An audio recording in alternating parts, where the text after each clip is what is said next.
Здравейте, аз съм Иво и обичам български рок. Добре дошли в рубриката Истории, добре дошли в БГ Рок завинаги.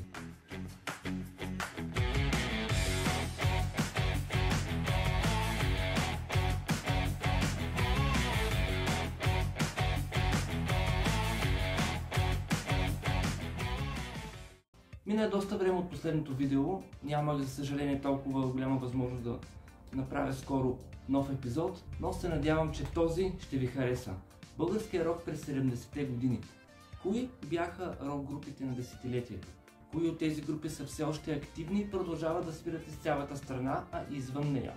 Кои бяха най-големите хитове, най-големите гласове и с какво изобщо можем да характеризираме и да очертаем този период? Българският рок винаги се е развивал и след 60-те години, след първата поява на рок групи у нас, естествено всичко е еволюирало до промените в рока, до новите жанрове като прогресив рок, като хард рок. Появяват се много интересни жанрове, като дори симфоничен рок и наистина много забележими изпълнители с интересни творчества, които се струва да бъдат прослушани. Тук е момента да обявя естествено да се абонирате за канала. Време е да се абонирате всички, които гледат видеа, но не се абонират по някаква причина. Моментът дойде. Бийте един здрав шут на камбаната, както Стоичков през 90-те и се абонирайте за този канал, защото така първи ще научавате всичко, което качвам. Видеа, кратки видеа, постове. Следете канала и във Facebook, където качвам много интересни съдържания в различни публикации. Ако имате по-дълги предложения към мен, мнения, съвети, критики, пишете ми на Gmail, изписвам адреса тук до мен. Много съм щастлив, че каналът се развива, че аудиторията се разраства и получавам добри коментари, добри отзиви от всички вас. Радвам се, че тази тема е важна и наистина за мен това значи много. Благодаря ви. Продължаваме напред с епизодът Българският рок през 70-те. Началото на 70-те в България е силно обещаващо. Вълната рок групи от 60-те продължава да развива и създава нови музиканти. Появяват се нови групи в теченията като психоделик, арт, прогресив, джаз рок и дори симфони рок. Тук се заражда първата пънк група, както и първата хеви метал формация. Това са само отправни точки и началото на нова вълна от енергия, която ще експлодира в следващото десетилетие. Тук има и групи активни и до днес. Кои са те? Останете с БГ Рок завинаги и ще разберете. Една от групите, представител на жанра психоделик рок, е Чанове. Ако се вгледаме в състава ти, ще видим добре познати имена. Двама музиканти, които ще се присъединят към щурците – Константин Атанасов и Борислав Панов, както и Константин Марков, бъдещият основател на Тангра, и Жоржан Банов, бивш барабанист на Сребърните гривни. Пее се на 4 гласа, а музиката е доста напредничива за времето си. Чанове съществуват само една година, но успяват да издадат едноименната си плоча, която съдържа 4 песни. Пътищата на музикантите се разделят, за да продължат на много по-високо ниво. Чанове се явява като трамплин за бъдещето развитие на тези млади музиканти. Насочваме поглед към Крумовград и група Детелини, основани от Юксел Ахмедов, свирят по-бърз и динамичен рок. Бързо се спретеляват с другата местна група Петлите и заедно провеждат много концерти. Свирят песни на щурците, Deep Purple, Beatles и други. Юксел е лидерът, вокалист и пианист, успява да изгради добър облик на Детелините. И макар че групата се разпада след 2 години, кариерата на Ахмедов тръгва с шеметна скорост и по-късно в годините той е част от групите Диана Експрес, Фоно Експрес и Кукери. Метеорите са рок група от кондензаторният завод в Кюстендил, създадена през 1970 г. от Методи Мавродиев. Репертуарът е съставен от кавери на Rolling Stones, Beatles, Deep Purple и авторска музика. Имат много изяви в Югозападна България и участия зад граница Полша и бившите Чехословакия, Съветския съюз и Югославия. Малко групи могат да пътуват из Европа и метеорите използват своите шансове. Участват и на редица конкурси и фестивали, като 4-ти национален фестивал Тракийска лира 1976 г., където печелят 3-та награда. Златна ябълка 1-та награда, Златното петле Радомир. Групата свири класически рок, но не издава плоча или дори сингъл. Съществува до 1984 г., когато Методи заминава за Норвегия. Група Импулс, познато име, предшественик на Импулс на Илия Кънчев. Как започва всичко? Вили Кавалджиев създава нова формация след разпадането на Везни. Участие взимат Богдан Латев, Александър Гугов, Илия Фортунов, Пламен Панчев и други. Свират песен на Free, Bad Company, Назарет, Род Стюарт. Едни от най-запомнящите се участия на Импулс са в клубът за естетическо възпитание на Софийският университет. След разпадането й, Илия Фортунов се отдава на електронната музика, изграждайки сериозен прогрес в този непознат у нас стил. Вили Кавалджиев дава името Импулс на Илия Кънчев, който основава добре познатата група, за която можете да гледате и специално видео. В началото на 70-те се появяват и групи от различни музикални течения. Джаз-рок формация 6+1 е съпровождаща на естрадните певици Лили Иванова и Маргарита Хранова. През този състав минават Александър Петрунов, Цветан Владовски, Илия Караянев, по-известен като Личо Стоунса. Зографите е интересна поп-рок, фолк-рок група, която макар да съществува само 3 години, тяхна песен е избрана за мелодия на годината за месец април 1973. Песента се казва Пролет е. Като цяло 70-те са наситени с мелоди, поп и арт-рок. По-тежкият жанр на рока навлиза силно през следващото десетилетие. През 70-те се появяват някои от най-успешните и талантливи рок групи. Тук има и такива, които са активни и днес. Започваме с една група, която няма нужда от представяне – ФСБ. Основани през 1975 г., младите музиканти, студенти в консерваторията, правят абсолютната сензация с качеството на творчеството си, с новите идеи в многопистовият звукозапис, разработени в Балкантон и с безграничният си талант и музикален усет. Иван Лечев, Константин Цеков, Румен Бояджиев, Александър Бахаров, Петър Славов и Ивайло Крайчовски. Видео за ФСБ можете да гледате в рубриката Истории тук в каналът BG Rock завинаги.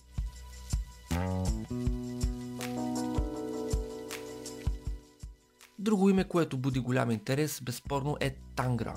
Стартирала като поп-рок, хард-рок формация през 1976, сменят стилът си на New Wave в средата на 80-те. Тангра са една от най-успешните ни родни рок групи, достигнали до най-високото ниво на музиката ни, с уникална сценична програма и хореография, с дръзки и смели текстове, уплетени в гениални композиции. Тангра спечелва сърцата на стотици хиляди фенове, които ги следват от град на град с автобуси, коли и влакове. Историята сочи този период като мания по Тангра, с което те са сочени като един от най-ярките феномени в България. През съставът минават редица от най-големите имена в рока: Константин Марков, Александър Петрунов, Станислав Сланев Стенли, Цветан Владовски, Вили Кавалджиев, Тенко Славов, Валери Миловански и много други. От Тангра изгрява звездата на Васил Найденов като пианист в ранният период на групата.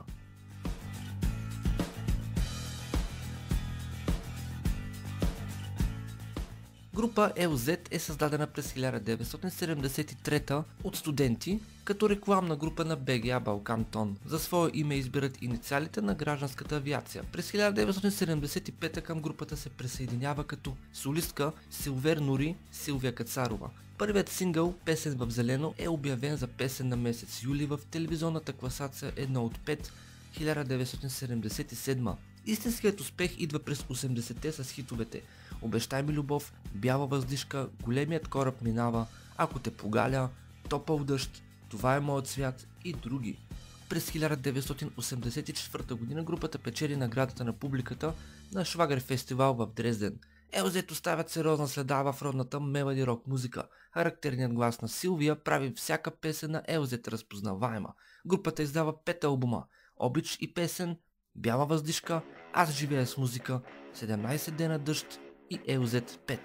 В края на 80-те групата заминава да работи по заведения в Скандинавия и Западна Европа. Групата се разпада през 1990, а Силвия Кацарова започва солова кариера. Куриозен случай в историята на групата е, че през 2012 една радиостанция в Нова Зеландия пуска песента "След лятото". Следват обаждане от слушатели с молба да пуснат отново тази песен. Така тя става хит зад граници 30 години след създаването й. През 2015 година Силвия Кацарова е наградена с престижната Кристална лира за цялостен принос в развитието на поп и рок музиката. Паралел 42 е създадена през 1978 година в Пловдив. Групата съществува още от 1972 под името Спектър и е сформирана от ученици от Пловдивското музикално училище към Градският младежки дом. Новото име е свързано с факта, че единственият географски паралел, който пресича България, минава именно през Пловдив. Младите музиканти са сред първите, които експериментират в стиловете фънк и хард рок у нас. Гръбнакът на състава е Кузман Бирбочуков, а в малко по-късен етап и брат му Георги. В началото на 80-те се провождат концертните турнета на вокална група Стил, Мария Нейкова и Вилика Вълджиев. Групата печели няколко награди на младежкият конкурс за забавна песен Вик, първа награда 1981, Притча, награда на публиката 1982 и Последна любов, награда на БНТ за 1983. През същата година групата заснема видеоклип към Място за трети няма за телевизионното предаване 3 от 8. Песента е класирана на второ място, но за съжаление групата не издава албум. Паралел 42 са една от онези магически рок групи, които те грабват от първото слушане. Силата им е в качеството на композициите, в интелигентните изсвирвания и вибрацията, която музиката им носи. Песента Бурята е един от най-големите им хитове. Това е един препускащ хард рок, един шеметен текст и гласът на Кузман. Паралел 42 се разпадат през 1986. Група Кукери е една от най-силните в този период. Основана от Иван Иванов Джон, Пламен Басаров и Стайко Стайков, привличат Нели Янкова, като с това започва амбициозната задача да изградят мелоди рок група. В средата на 70-те Кукери печелят награди от конкурса за забавна песен, награда на БНТ, награда на публиката, както и втора награда на фестивала Златен Орфей. През 80-те работят предимно в Германия, Холандия и скандинавските страни. Албумите Кукер 1979, Приказка 1981, Кукери 1983 и Кукери 4 1985 утвърждават групата като една от най-цветните в жанра. Кукери са първата група, в която се пее на 4 и 5 гласа. Аранжиментите са по-сложни и всичко това показва талантът на всеки един от музикантите. В края на 80-те певицата Нели Янкова напуска, на нейно място идват Розина Караславова и Биляна Василева. Звукът на Кукери е еволюирал и към мелоди рок съставят добавен нюанси на прогресив и дори диско. Находчивостта и желанието да се експериментира довежда до ново звучене и много нови идеи в песните. Това се дължи на привличането на Юксел от Phono Express, силен композитор с безгранични идеи и афинитет към прогресив рок звукът. Едни от най-впечатляващите песни в този период са Този прекрасен звезден свят и На Марс да заживея и Ако стане навик любовта. Последният албум е издаден през 1997 и носи заглавието Любовта. В него Кукери са трио, основателят Иван Иванов Джон, Юксел Ахменов и Джина Иванова, една от певиците на Трамвай номер 5.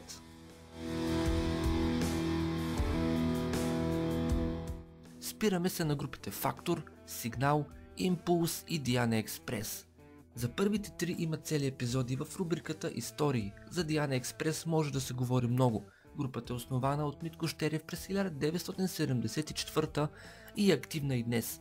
Носи името на експресният влак от София до Ямбол, родният град на пианиста. През същата година записват дебютният албум, в който вокалист е Митко Щерев. Диана Експрес провеждат концерти в Гедере и Египет, след което издават втори албум с вокалист Васил Найденов. В най-голям хит става баладата Синева.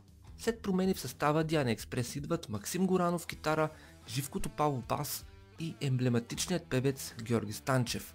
Дарен с глас, който малцина притежават.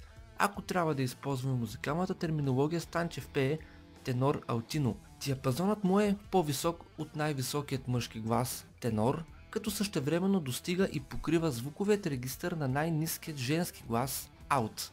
Георги Станчев може да изпее повече от 5 октави. Научно е доказано, че много малко хора се раждат с тази природна дарба от към вокални дадености. Георги Станчев е включен в книгата с рекордите на Гинес. С всички качества Диана Експрес се изстрелват до висините и с мега хитовете Душа, Признание се превръщат в една от най-привлекателните и притегателни родни рок групи. Георги Станчев е заменен от не по-малко гласовитият Илия Ангелов. Групата продължава да жъне успех след успех. Тоталните хитове с продадените тиражи Плочите Молитва за дъжд, Златна ябълка, Диана Експрес 5 изграждат името на групата като една от най-силните у нас. Световни турнета и огромна слава, красиви текстове и прекрасна музика, перфектната симбиоза между рок и поп, балансиран и интелигентен репертуар. Северина, Блуз за двама, Всяка песен е любов, Рок само рок, Есен, Наследство, по-известна като Две праскови и две череши. След неактивни периоди през 90-те, Диана Експрес се събират през 2014, а нов албум издават през 2018, носещ името Усмивката. Групата провежда концерти и днес, като през 2024 година празнуват точно 50 години от своето създаване.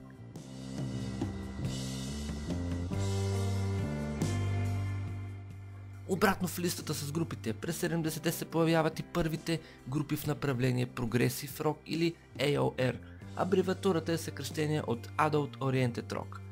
Сред най-ярките представители на този стил можем да посочим FSB, Phono Express, Dissonance и RZ от Разград.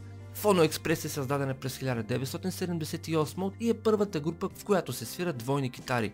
Надграждат прогресив арт-рок звук и имат голям успех с много силни концерти, както у нас, така и в Полша и в Русия. Пътека за двама, Не наричай навикът любов са сред най-големите хитове на групата.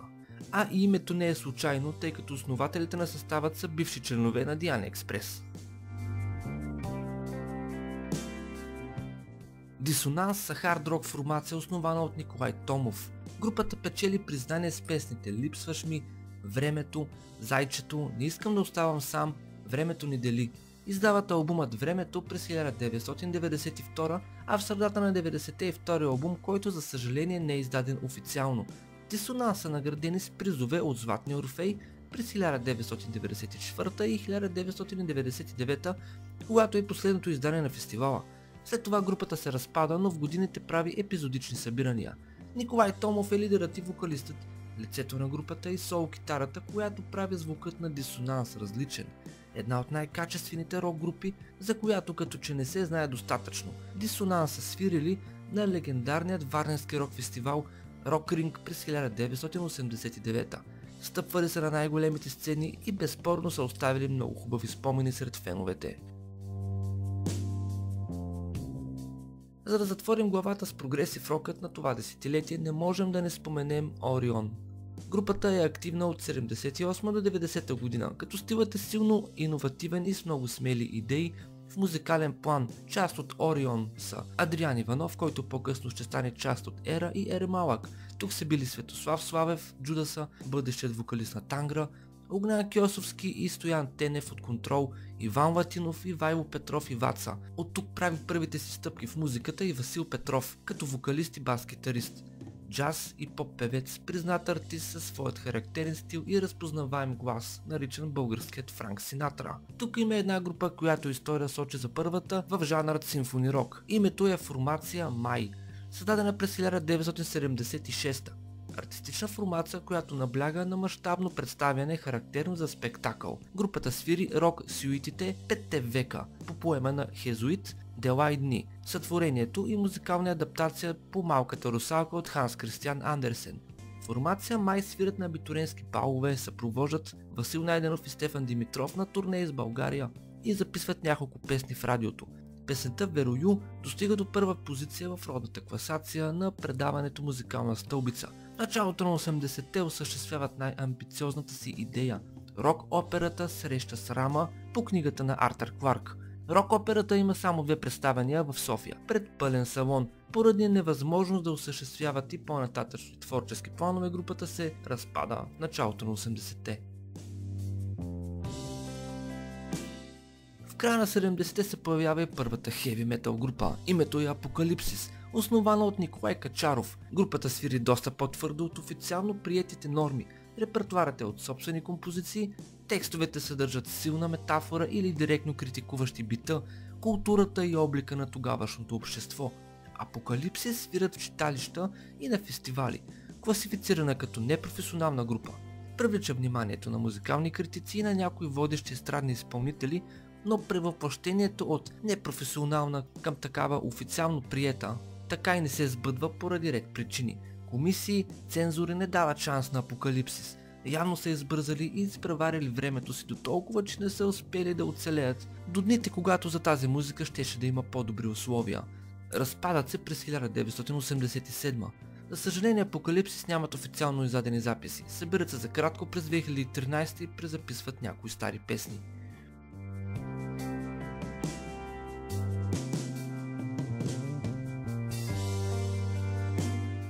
Нашето пътуване в 70-те е към своят край. Освен Диана Експрес и Фоно Експрес имаме още една експресна рок група – Хавана Експрес. Тя е създадена през 1976 от 4 български студенти в кубинската столица. Българската и кубинската телевизия правят съвместно предаване, в което представят интернационалният проект. Групата има редици участия на кубинска земя, сред които Фестивал де Африканус. Собствените песни на групата са на български и испански, а основните автори са Михаил Михайлов и Никита Христов. Освен традиционният рок звук, Хавана Експрес използват флейта и саксофон. 40 години по-късно групата все още се събира за редки концерти на българска земя. Завършваме с първата родна пънк група. На ръбът на новото десетилетие на картата се появяват Нови цветя. Групата е създадена в Кюстендил, а младите музиканти чуват за първи път пънк по радио Скопие и решават да създадат банда. Започва с самоделно направени инструменти, а първите песни в репертуара са кавери на Exploited. Съставът е Джони, Охлюва и Слона, три интересни прякора, момчета, които имат поглед за успешното развитие, но това не се харесва на тогавашната власт. Групата има проблеми с полицията, защото музиката им е остро социална. Текстовете са оригинални, саркастични. Първите демозаписи са от касетофон. През 1986 Нови цветя участват на фестивалът на художествената самодейност. На следващата година свирят в зала Универсиада. Групата е забелязана и получава покана за няколко концерта с други банди в студентския дом. В този период участват и в култовата класация на Емил Братанов Blacktop, Писма горещи, за класирането на трето място, а хитът Радиация на второ. Следва участие в легендарният концерт на Бирената фабрика заедно с Виолетов генерал. През 90-те участват на Dark Party с Нова генерация и други големи групи. През 2004 година предизвикват интерес извън страната и песни на Нови цветя са включени в няколко компилации. Списание Maximum Rock'n'Roll публикува интервю с групата. През 2006 издават вторият си албум Земя рай, а 2 години по-късно и първо издание на винил, включващо 5 песни. Следва малко по-дълга пауза и Нови цветя се завръщат с нов албум на Абордаж през 2017, а 2 години по-късно още една нова компилация.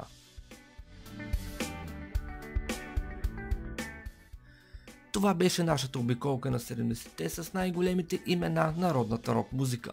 Групи оставили сериозна следа и културен отпечатък във времето и спомените ни. Нещо повече от социален феномен. Групи с по-дълго или по-кратко съществуване. Някои от тях активни и днес. Групи като Сигнал, Тангра, Фактор, Диана Експрес продължават да свират и да ни радват. Макар и в частично променени състави, но все пак тук. Все още тук, поддържайки магията жива. Гледайки снимките от преди повече от 50 години, се питаме колко ли много е коствало на тези музиканти да творят в една друга епоха и колко дълъг път са извървели. Цял един живот отдаден на рок музиката. Един живот посветен на изкуство, за което се струва да разказваме и днес.